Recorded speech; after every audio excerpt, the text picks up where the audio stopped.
What's up, everybody? It's Akeem Mitchell. Another episode of the OffBall podcast. This is an interesting episode today because it's our last one of season one. We calling it season one, Trey? Is that what you want to call it? Season one? All right, I like it. So this is the last episode of season one. So thankful for everybody coming along this journey with us, and we're really excited to keep it going. But of course, I got Trayvon Barnes with me. Say what's up, my brother.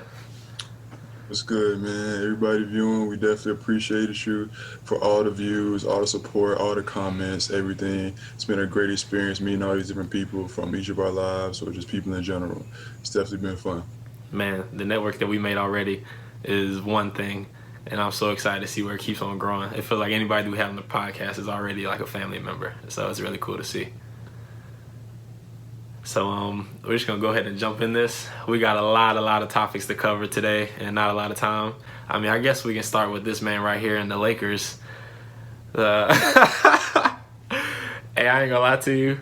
I was going for Portland so hard, bro. I was like, Portland, pull it out, Portland. Portland, you can pull it out. So I do have a question for you.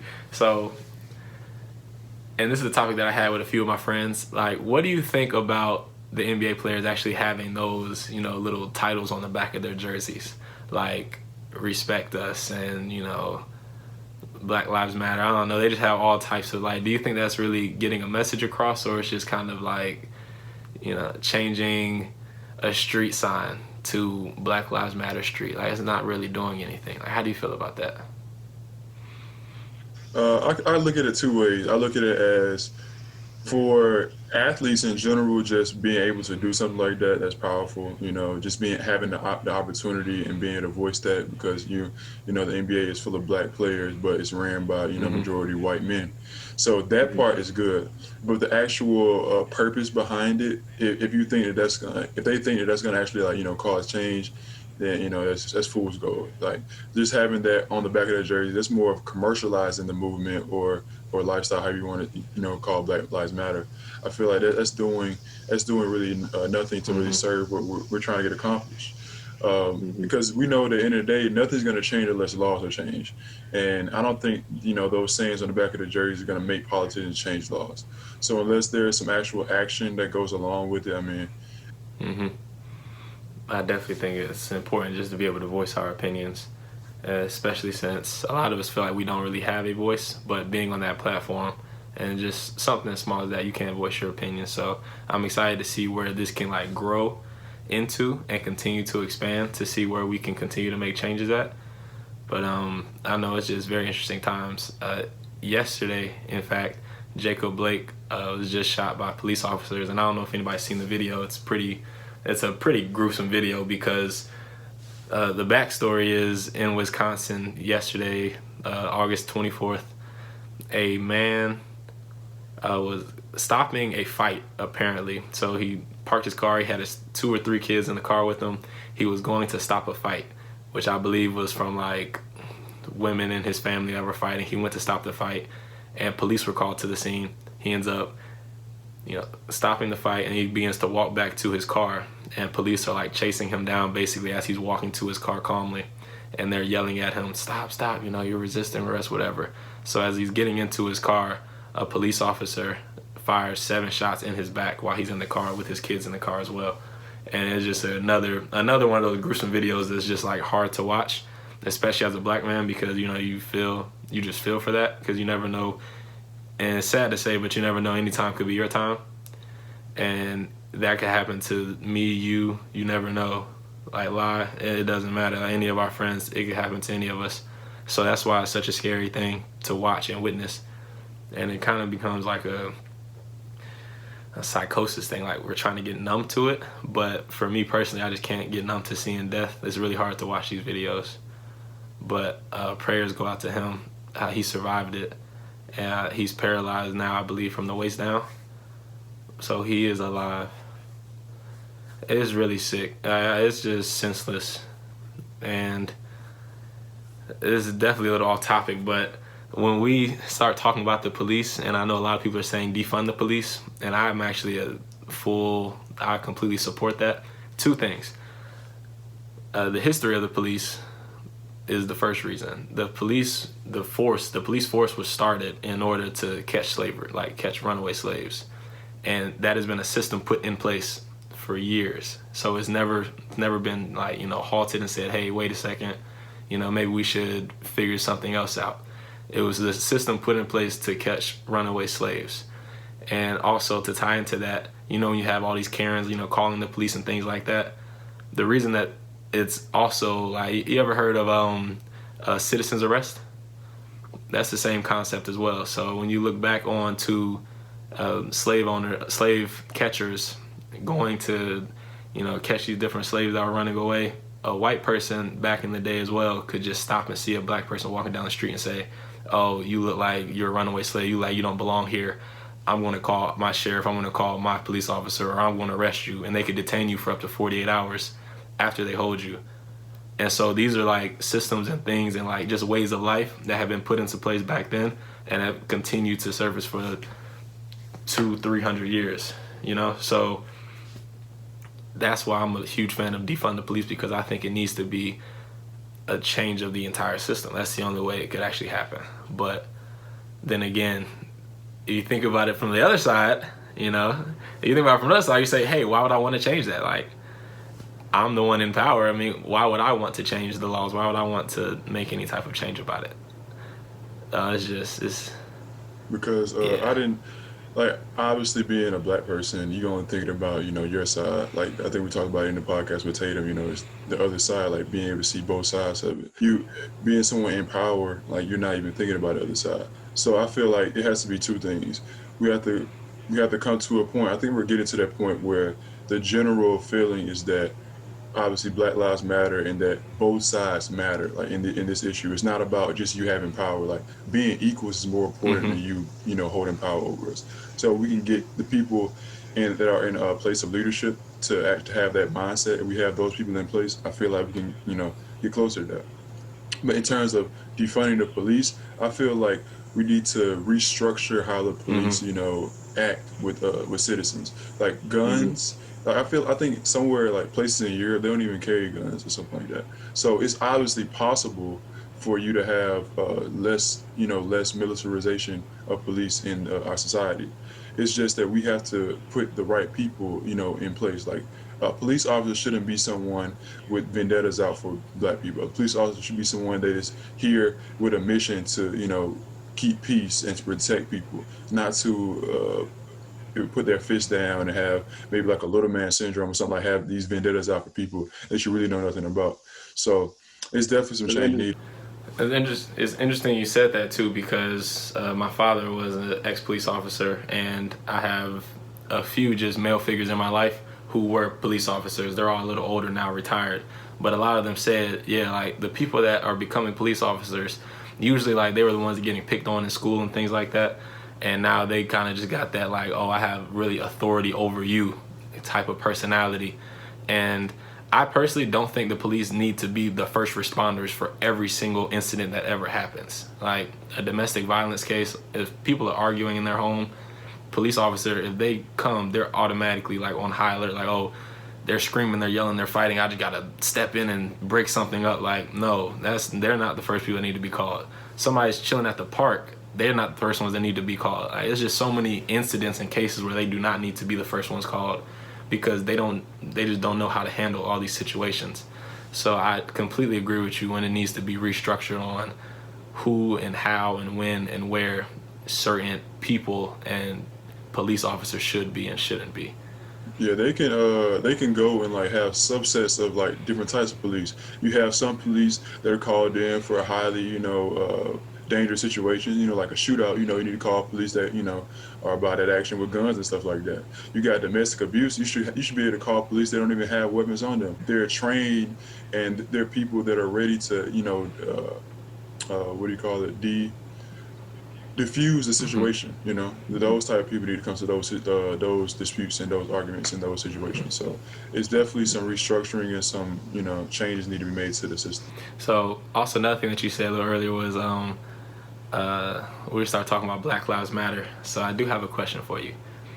When we speak about Black Lives Matter, it's about the police brutality that African Americans are facing in America. Like, And when I say Black Lives Matter, I don't only include African Americans, I also include our Hispanic and Latino brothers and sisters, because they are getting killed by police officers not at a higher rate, but at a very similar rate. So it's just interesting because I've heard a lot of talks now about people of color and trying to get us to come and form together, because I feel like our power is always going to be together, not divided.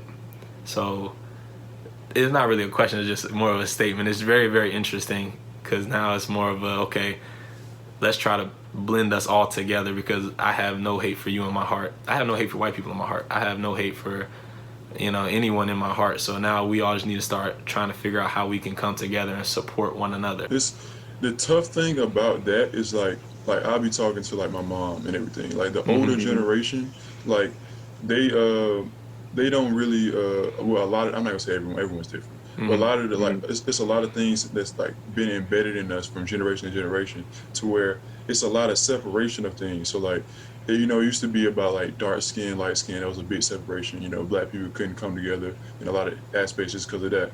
Then you got different people claiming to be black and people saying they're not black and everything like that. So it's kind of hard based on the brainwashing and the things that we've been taught and told over the years for us to really be accepting of everyone that looks like us or looks similar to us or just comes from similar backgrounds, because it's been so many subsets and divisions that's been given to us. You got light skin, dark skin. You got black people versus Africans, or Dominicans not really being black, these type of things going on, or mixed people not really, it's so many different things that have been put in place to divide us that it's so hard. And we definitely need to attack that part as well, like just like knowing your African roots and understanding like who's really black and who's not. And even if they are, they're not, like just understanding like there's economic things that put you in the same class at the end of the day. So we still need to come together no matter, what your heritage or race is, Mm-hmm. Mm-hmm. No, that's a very, very good point. It's a mental psychosis that we're all under. It's like a nationwide psychosis. And it's even crazier because it's not a separation of, black, white. It's really a separation of money and power. And that's one thing so many people don't understand, is that we're not separated between our color. That's the most shallow, minimal thing that we could ever be separated by. It's really about the power of the dollar and who is running certain things and who has that power, and then where everyone else is. Like, so to perfectly tie into our next piece, the unemployment rate right now is at a staggering high. I have a study from the University of St. Louis, and I got the notes right next to me. It was 5,500 people, and it was a diverse group that all suffered from the economic impact. Either job loss or income was cut. So the job rate right now is as bad as the Great Depression. We've lost over 40 million jobs. Over 40 million people are out of work. So St. Louis came in and did a study just to see, like, diversely the different groups that are suffering the most. And of course, each percentage is kind of based on certain reasons, right? So take everything I say with a grain of salt. But it's about 27% of the people that are, lost jobs or have a displaced income are Hispanic. And one of the main reasons for that is because, of course, construction work, like, just being completely honest. But majority of construction has had to stop, right around our pandemic quarantine period. Everybody just had to stop going to work, and those jobs haven't come back yet. Then you start looking at the majority of low income families are about 29%. So you got low income, middle, and then high. And low income was a majority at 29%. And then we also go into the age groups of 18 to 24 years old. So right at our age group, it was a staggering number of like 41% of people around our age group has lost their job or had their income cut. So it was just some very interesting, numbers that I stumbled upon. Those are good numbers though. Like, It's like I remember like Yeah. was it last year, 2 years ago, like before we came out of college. Like I'm big in the economy and finance and everything, and it was like Yeah. there was forecasting a recession. Yeah, we talked about this. They were forecasting a recession within the coming year. Well, good old Sharp. Good old Sharp. Forecasted a recession, and I was like, I think that we're coming out at the perfect time because of overseas. Like at that time, now I was like, if we're overseas, for the next short couple of years, whatever, 3, 4, 5 years, whatever. By the time that if you need to come back home or you just want to come back home, the recession will probably be over. Yeah. I had no idea that this would be a pandemic causing a recession that would affect This would be- overseas and everything. So A worldwide. our age group definitely is hit because I know just looking at it, my plan was overseas for however long I want to do it. Then get my master's GA back in Hampton for a year or two, whatever, and then get into coaching. And they have my business and YouTube, all this stuff on the side as well. But now it's like if overseas, like, cause like even if I do get my contract and everything, like if I had to get sitting back home, like because of another shutdown happening, because that could very well be like it's very tough, like job wise, just to like have something to keep your head afloat. Cause I'm a man first, and I don't want to be living with my mom my whole life. Exactly. So it's just like a lot of real life stuff is happening right now, and it's like the way the system is set up is not set up for this many people to have education and no jobs be available. Because like we graduated 2 years ago, well a year ago. It's another class just graduated this year, and there's going to be another class graduating in 2021. There's going to be 3 classes basically coming out basically in the same situation where there's no jobs really available for those people. On top of people that they're older and been had jobs and they lost their jobs. So the job situation is definitely crazy right now in all aspects. Unless you already own a business that's not affected by the pandemic, the job situation is crazy. Because even with teachers and everything, like they're hazard workers. Like my mom, like she has to go to school. Like they're not shutting down schools right now, and that's not safe at all. And you just gotta do what you gotta do, and this is crazy. And a lot of teachers are saying, I'm not putting myself at risk for that. I'm not going in to be with 35 to 40 different kids in every single block that are not wearing masks or not being safe. Like you're putting me at risk now, and they're not paying teachers enough. Teachers got to pay for their own utensils for the classroom. So I mean,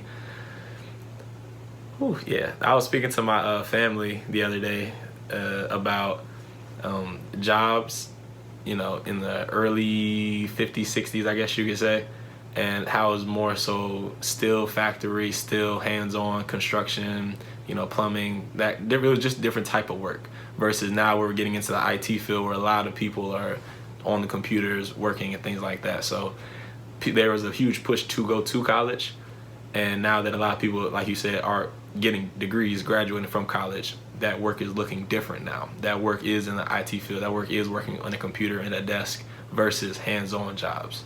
So there's always like a security in getting a job that you can be hands-on with versus the IT field, but there's such a huge push for all of us to, go get that corporate America job once you come out of college that now is looking bad. It's looking very, very rough. The opportunities are slimmer down by the day because I know this is not IT or tech related, but all the airlines, like their aid or whatever they got from the government, I forgot exactly what they got or whatever. It runs out in October.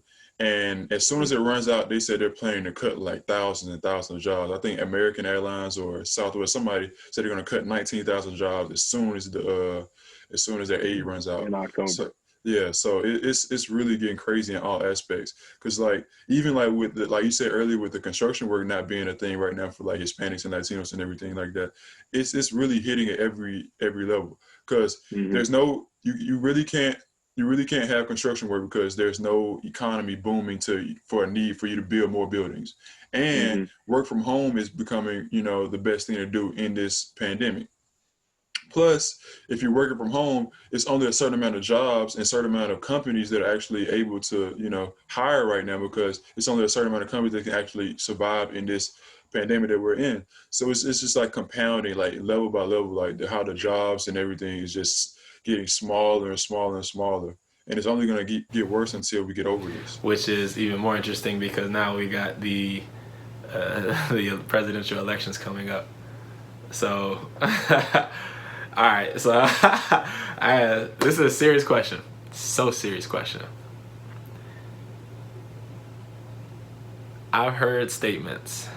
I might receive backlash on this comment. I've heard statements saying, of course, Donald Trump he's having a poor go at it. Let's just say that. Having a really bad go at this whole president thing. And I understand people aren't really fans of our Democratic nominees, Biden.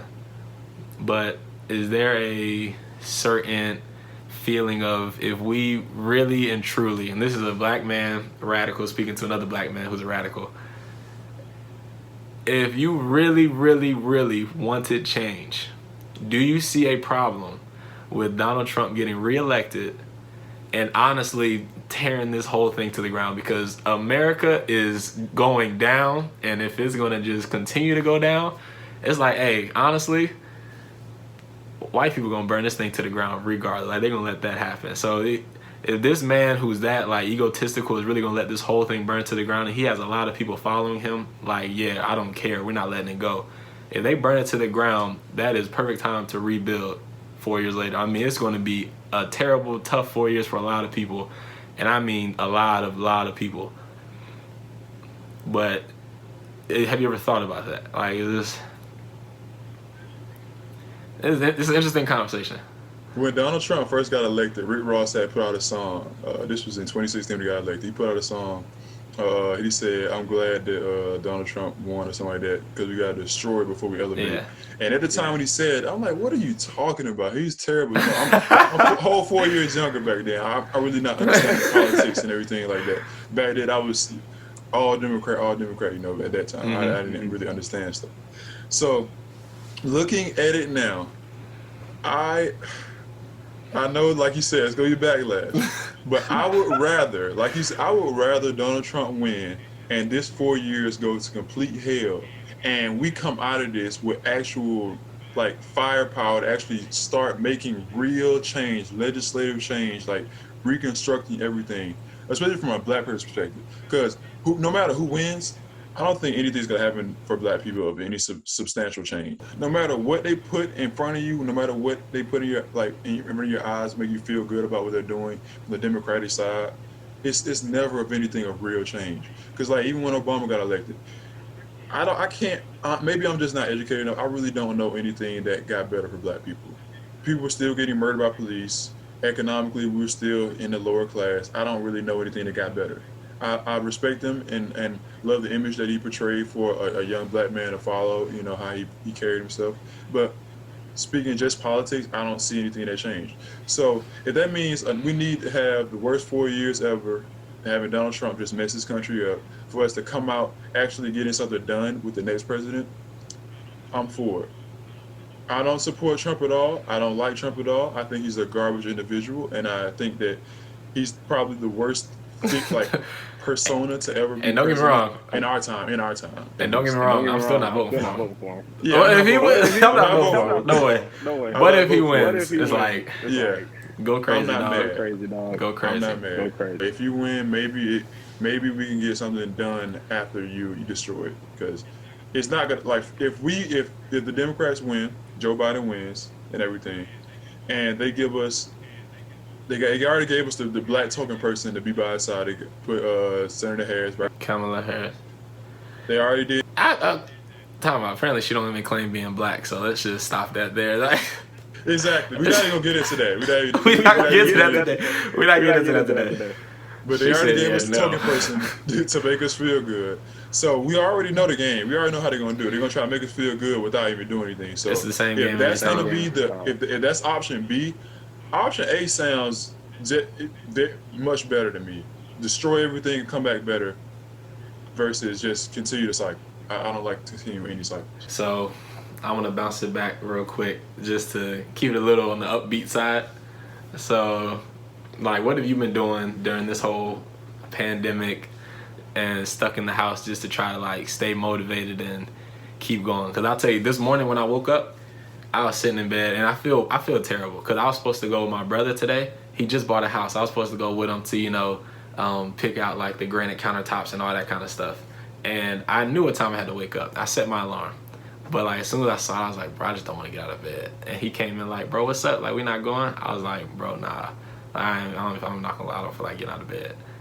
And like he was like, oh damn, all right. So I think he went like his little shorty or whatever. But I ended up like, you know, sitting in bed for like another hour. It was probably 9:30. And I'm sitting there, I'm like, nah, I can't have a day like this, bro. Come on, let's get up. I gotta do something. So I literally just thought back.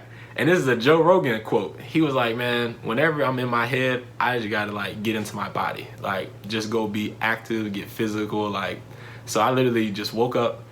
I was like, man, like whatever, I'm going running. Like I really just went for like a 1.5 mile run, I think, real quick, maybe like 8-10 minutes, whatever. Came back, did my core, ate breakfast, and literally, I think I sent you the message, and I was literally in the message like breathing heavy.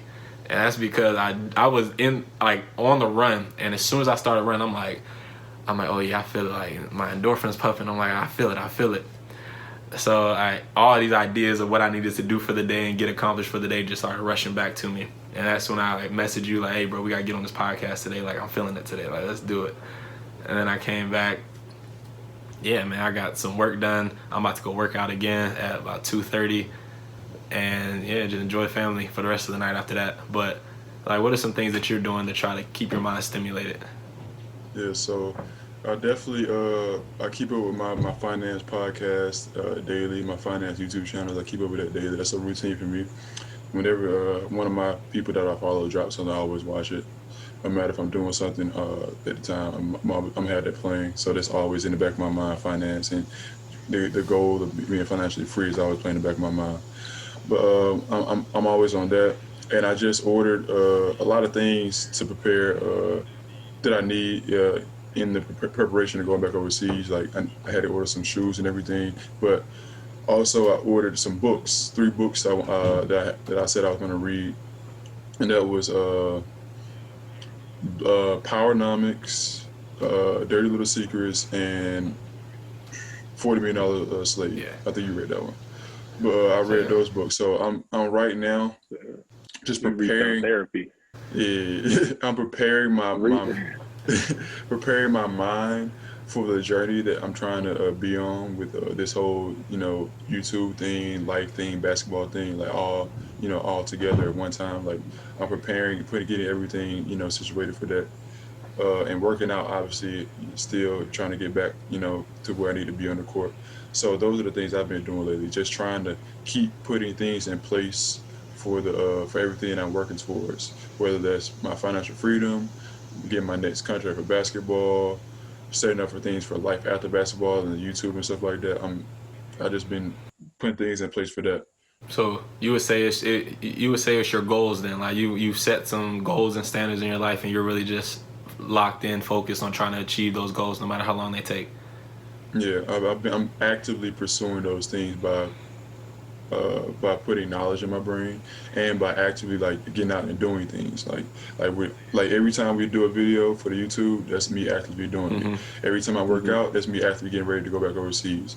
Every time I learn something about finance and that's me actively getting things set for my financial freedom. So all these goals that I'm actually doing, I've been recently actively getting things situated, for those. What do you think the word hope looks like, especially in trying times like this for people listening? Like, what does hope look like for the future for you? Hope. I feel like hope is when I see the residue of potential, meaning that when I see little things that's showing the light to things that could be better. So when I see more people like me and you every day on my timeline doing things, to separate themselves as being more than an athlete, or just separating themselves to chase financial freedom. Like when I see small things that I can see leading to big things, that's what I see as hope. Just for me personally. So my answer to that for hope was, actually, you kind of answered it. That's just me personally having goals, and that's like the thing that helps me get up in the morning. Like, I'm very hopeful, and not necessarily monetary things, because of course you can have hope for a monetary thing, but when it doesn't happen, you're like distraught, you're hurt, you're terrible. But I'm really into tangible things that I see and I know I can do every single day, and I know it's going to build to something else. So I have hope for them things that I can actually build towards. I'm not saying because I'm hopeful for it that it's going to happen, but in the process, I know I'm going to become a better person. And it just helps me. I'm hopeful for the future. I'm hopeful. I have something to actually hope for when I'm working for it in the today. But this really isn't me. And Trey knows this. This is not me at all. But I have a Bible verse that I'm gonna leave. Hey, he knows. This is not me at all. But people, I have a Bible verse, and I just thought it was very, very powerful. So hold on one second. I gotta just squeeze it to the side a tad bit. All right, you ready? You ready for this? This is probably a one-time thing. Just FYI, it's probably a one-time thing. All right, Romans chapter 5, verses 3-5. It says, not only so, but we also glory in our sufferings, because we know that suffering produces perseverance. Perseverance, character, and character, hope. Hope does not put us to shame, because God loves us and has been poured out into our hearts through the Holy Spirit who has been given to us. So my favorite part about that was just we have glory in our sufferings. So even the hard times when you're suffering, when you come out of that, it shows that you have perseverance. And without perseverance, you cannot build character. We've all been through some trying times, but once you get to the other side, you realize, like, I persevered through that and I'm a better person for it. You built character because of that incident. And then we have character. Because of the character that we built, now we have hope. We were tangibly working for things through that perseverance, through them sufferings. We were tangibly working for the future, for that work that we had, and now we're hopeful. And because we've seen that past work, now I'm hopeful now, and I can be hopeful for the future, for the rest of the work that I have to continue to do. Like it's an ongoing process. So that was probably my favorite part about that. But never be shameful about the past that you've been through. For everybody listening, never be shameful about the rough times that you're going through right now.